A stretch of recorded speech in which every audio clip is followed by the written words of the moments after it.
My husband, Daniel, and I have one child, our son, Marcus. We were that old-school tight-knit family. Family dinners every Sunday, vacations at the lake house, movie nights even into his college years. When he moved out after university, he still called me every other day. And when he started dating Vanessa, he gushed about her. "She's amazing, Mom. You'll love her." And I did. At first. Vanessa was charming. Pretty, polite, very polished. But there was something under the surface, a slight coldness in how she talked to her own parents. A strange tension anytime money came up. Still, I welcomed her like a daughter. We invited them for holidays, helped them with their apartment, even paid off Marcus's final student loans to give them a fresh start. We did everything a parent could to set them up for happiness. Or so I thought. A year after they got serious, Marcus proposed. It was a big moment, candlelit dinner on the beach, the whole 9 yards. He FaceTimed us right after. Vanessa smiled in the background, flashing the ring, and said, "Can't wait to plan with you, future mom-in-law." I cried. Actual happy tears. I started gathering family recipes for the reception, imagining the speeches, picturing the first dance. But something shifted almost immediately. Vanessa took control of the wedding planning. Fine, brides usually do. But then came the venue, which was her parents' country club. Then the theme, ultramodern, no tacky family traditions. Okay. Then came the guest list. That's when the red flags turned into neon signs. We were told, only immediate family on both sides, very intimate. But then her cousins, uncles, and even old roommates were invited. We got 2 seats. Just Daniel and me. Then came the kicker. "Hey Mom," Marcus said, "Vanessa and I were thinking, maybe it's better if you two don't attend the rehearsal dinner. It's mostly her side doing speeches and stuff." "Excuse me?" I didn't argue. I asked gently, "Why not? We've always been there for you, Marcus." He paused and then said, "You know how Vanessa gets. She wants everything perfect. No surprises." It stung. But I chalked it up to stress. Then came the real betrayal. 2 weeks before the wedding, I got a call from Marcus. "Hey Mom, Vanessa and I talked.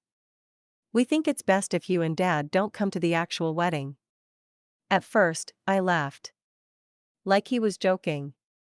He wasn't. It's not personal. Vanessa just wants a drama-free day. She's worried there might be tension, especially after that conversation about the reception menu. "You know how you kept suggesting family dishes?" That's right. I had mentioned making my grandmother's dumplings for the reception. I was speechless. My husband stood beside me, pale. "We paid for most of this," Daniel said. "You're uninviting us from your wedding?" Marcus didn't even hesitate. "It's not about the money. It's about the vibe. Vanessa's parents are covering the honeymoon and decor now, and she wants the day to reflect her taste." Taste. We were too tasteless for our own son's wedding. No thank you for years of support. No invitation. Not even a livestream link. Just a request to respect their vision. And so, we did. But not in the way he expected. We didn't beg. We didn't argue. We simply said, "Understood." And hung up.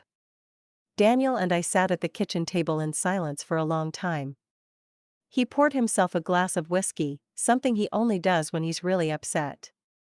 We had paid for Marcus's college, tuition and rent, their apartment's down payment, wedding venue deposit, DJ and catering, flowers, photography, all under our names. Because they were overwhelmed with logistics.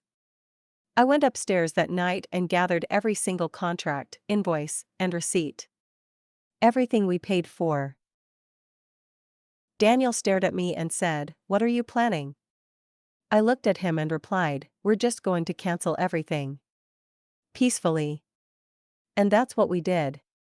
Step by step, I began the cancellation. venue contract in my name. I called and said we were no longer moving forward due to family issues.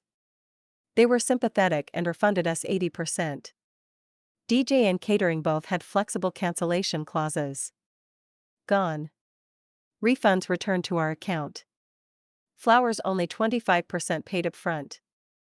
I called and told them to halt production. Photographer same deal. Deposit refunded. I didn't call Marcus. I didn't email Vanessa.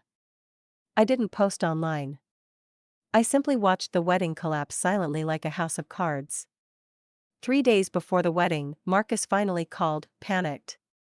Mom. What's going on? The venue said the booking is cancelled. I replied calmly, yes. Since we were uninvited, we assumed our presence, including our financial contributions, was unwanted as well. He sputtered. Vanessa's freaking out. Everything's falling apart. I almost pitied him. But then I remembered his words. It's not about the money. So I said, don't worry. I'm sure her parents will make everything perfect. Click. I blocked his number. The wedding didn't happen that weekend. They ended up doing a courthouse ceremony weeks later. Apparently, Vanessa's parents weren't thrilled about covering tens of thousands last minute. Rumor is they had a huge fight. Her mom called me, yes, me, and tried to guilt trip me into saving the day. I told her, sorry, I thought you were covering everything. That's what Marcus said. Click. Marcus sent a long email a month later. No apology.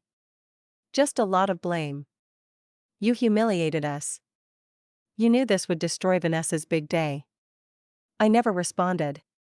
Daniel and I took a vacation instead, to Italy, using the refunded wedding funds. We stayed in a villa in Tuscany, drank wine in the sun, and for once, felt light again. It's been over a year. Marcus still hasn't apologized. He and Vanessa moved to another city and announced on Facebook their low contact with toxic family. That's fine. We focused on our own lives now. We host dinners for friends, volunteer, and travel. We've even made peace with the idea that sometimes, the people you raise don't turn out how you hoped. But here's the twist. 2 weeks ago, we got a letter in the mail. Handwritten. From Vanessa's mother. She wanted to apologize. Apparently, Vanessa had spun a web of lies to everyone, that we had tried to hijack the wedding, made rude comments about her family, even threatened to ruin the day if we weren't included. All false. All manipulation. Her mother said she regretted not speaking to us directly earlier. That Vanessa's behavior had caused a rift in their family too. That Marcus seemed to be shutting down. She ended with, I understand now what you did. And to be honest, I might have done the same. It didn't fix everything. But it did validate our silence. Sometimes, the best revenge isn't slamming a door. It's walking away from the room and locking it behind you.